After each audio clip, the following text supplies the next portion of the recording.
Imagine this, a nation, grappling with its own huge internal challenges. But then it steps onto the world stage, not with overwhelming military might, but with this deep commitment to healing conflict. Today, we're taking a deep dive into India's really unique role as a global peacekeeper. It's a story that's, well, it's far more complex and honestly more impactful than you might realize.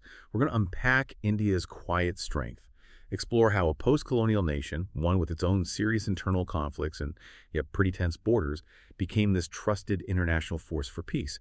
And look, this isn't just about altruism. There's a fascinating contradiction here and definitely a clear strategy at play. So consider this your shortcut to understanding a really vital but often overlooked aspect of geopolitics and global cooperation. Okay, so when you look at the world map, right? Conflict zones flare up: Congo, Gaza, Syria, Sudan, you name it. And one name just keeps popping up on those peacekeeping rosters: India. Now, India's long presence in UN peacekeeping, that's well known. But what often surprises people, I think, are the unique ways they contribute and the internal paradoxes they navigate. So why? Why is India a nation with its own big internal struggles and, let's face it, intense border tensions with China and with Pakistan? Why are they so consistently found on these missions? How does that even, work? Well, that's the core paradox, isn't it? It's really fascinating. India absolutely does have significant internal military operations. And those border tensions you mentioned, they're very real. China, Pakistan. Yet despite all these domestic and regional challenges, it somehow maintains this incredibly consistent and widespread international peacekeeping presence. It suggests a real capacity to compartmentalize, maybe, to separate domestic issues from international obligations. They often leverage their non-aligned history, and this perception that they don't have big hegemonic ambitions. It's a real tightrope walk managing both sides of that coin, but it's one India has, by and large, managed pretty successfully. Okay, that makes a lot of sense, a tightrope walk. And this commitment, it didn't just spring up yesterday, right? To really get this, we probably need to go back a bit, trace the historical roots. What were those early currents that, shaped this unique peacekeeping ethos? Right, let's connect the dots back. So India emerges after independence in 1947 with this really distinct sense of purpose. Jawaharlal Nehru's vision, it was very clear. India wouldn't align with the big superpower blocs, not the U.S., not the Soviet Union. Instead, it kind of positioned itself to be a moral compass, if you like, in a very divided Cold War world. And this non-alignment wasn't just politics. It was the ground, the very soil where India's peacekeeping idea grew. It led directly to the formation of the non-aligned movement, which was huge back then. And this commitment showed up incredibly early on. Think about this. India's first major peacekeeping deployment was in Korea in the 1950s. That's even before its own constitution was fully settled. That's quite something. Wow, okay. And then over the decades that followed, you saw Indian troops in Lebanon, the Congo, Rwanda, really cementing that early dedication. And the scale of it all, you mentioned deployments across decades, continents. What are we actually talking about in terms of numbers? How many Indian peacekeepers have actually been, boots on foreign soil? The numbers are quite astonishing, frankly. India has contributed over 250,000 troops, 250,000, to more than 50 different UN missions. 50? Yeah. And that figure, 250,000 plus, it's actually the highest total troop contribution from any nation in the world. Ever. And highest. The highest. But what's maybe even more compelling than just the raw number is the nature of these deployments. They're often non-traditional, deeply integrated with local communities. So for instance, you look at the Congo, Indian troops there focused on protecting refugees, diffusing ethnic tensions. They often acted as sort of neutral go-betweens.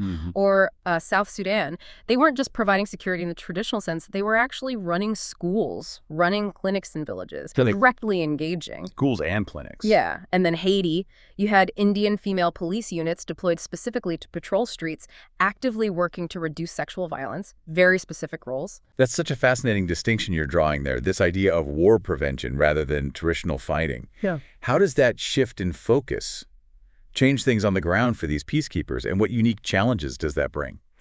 Well, it completely reframes their role, doesn't it? It becomes less about classic warfare and much more about stabilizing societies, building trust, trying to stop larger conflicts before they even erupt. And that requires a different kind of training, obviously. It's not just combat readiness. It's cultural sensitivity, negotiation skills, community engagement, a whole different skill set. Right.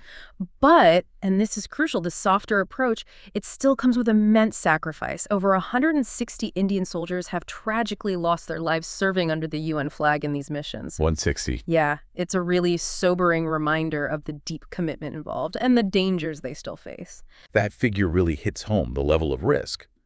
And yet, despite being a nuclear power, despite having these well-known tense relations with its neighbors, India is somehow seen as remarkably non-threatening on the global stage, especially in this peacekeeping context.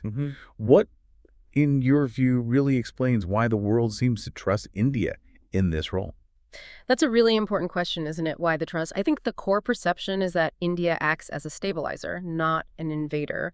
And maybe this view is partly rooted in its civilizational ethos. You hear about Vasudhaiva, Kutumbakam. The world is one family.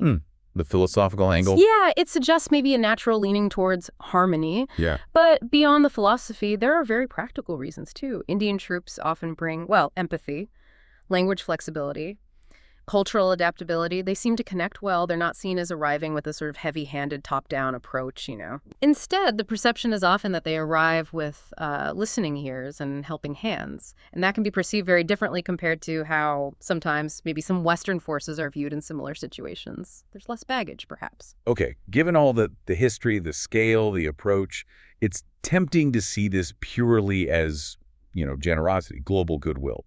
But let's be real. In geopolitics, motives are rarely just one thing, are they? What's the strategic angle here for India? Is there a tangible payoff beyond just doing good? Oh, it's definitely not just about altruism, no. India's global peacekeeping record is absolutely a strategic lever. It's woven right into their broader foreign policy goals. Okay, like what? Well, first off, this huge contribution massively boosts India's long-standing bid for a permanent seat at the UN Security Council. Ah, right, the UNSC seat. Exactly. Every mission is like a practical demonstration. Look, we're committed to global stability. We can shoulder more responsibility. It also enhances their military experience, but without engaging in direct warfare themselves. These missions are like an unparalleled real-world lab for their forces, testing doctrines, working with other countries' armies, building skills in complex live situations. Oh. And third, it significantly increases India's diplomatic footprint, especially in regions like Africa and Latin America, where they have long histories of engagement. These missions build really invaluable relationships on the ground. So, yeah, it's a powerful formula.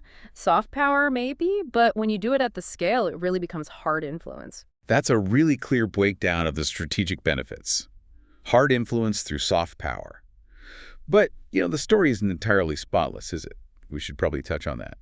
You could argue that a nation dealing with significant internal strife might struggle to maintain true impartiality on the global stage. What are some of the criticisms India faces about its peacekeeping role, especially when people look at its domestic record? You're right. It's important to acknowledge the complexities. The narrative isn't perfect. India has faced criticisms, allegations of misconduct in some specific missions over the years. That has happened. And perhaps more pointedly, serious questions are raised about its domestic record, particularly concerning internal military operations in places like Kashmir or Manipur. Right. Those are ongoing issues. Exactly. And this brings up a really important question, a difficult one. Can a country dealing with significant internal military operations, sometimes involving human rights concerns, truly be perceived as a neutral, impartial peacekeeper abroad? This is where that moral dilemma you mentioned really comes into play. Contradicting. Yeah. Can India credibly preach peace globally while navigating insurgency and unrest at home? The contradiction is real. It's a tension India constantly has to manage. But at the same time, so is its unwavering, decades-long commitment to global peacekeeping. Both things seem to be true. Okay, so looking ahead now, warfare itself is changing rapidly, isn't it? It's becoming increasingly digital. How is India adapting its peacekeeping approach to this new landscape? Are we moving away from just traditional boots on the ground towards something else? Maybe more about brains than just brawn? Absolutely. The whole nature of conflict is transforming. You're right, we're seeing far more cyber attacks, sophisticated drone strikes, AI playing a bigger role in weaponry. It's a different world. And India is very much adapting its peacekeeping strategy to meet these new kinds of challenges. How so? Well, Indian peacekeeping units are now getting specific training for these tech-driven conflict zones. They're focusing on things like preventing digital propaganda campaigns, which can be incredibly destabilizing, or countering sophisticated cyber sabotage in war-torn regions, protecting critical infrastructure, that sort of thing. Okay. So, yes, while the boots on the ground are still absolutely vital for many tasks, there's a definite shift. It's about integrating technology, intelligence, intellectual capital much more deeply into their peacekeeping efforts. So, yeah, you could say it's increasingly about brains as well as boots, not necessarily one over the other yet.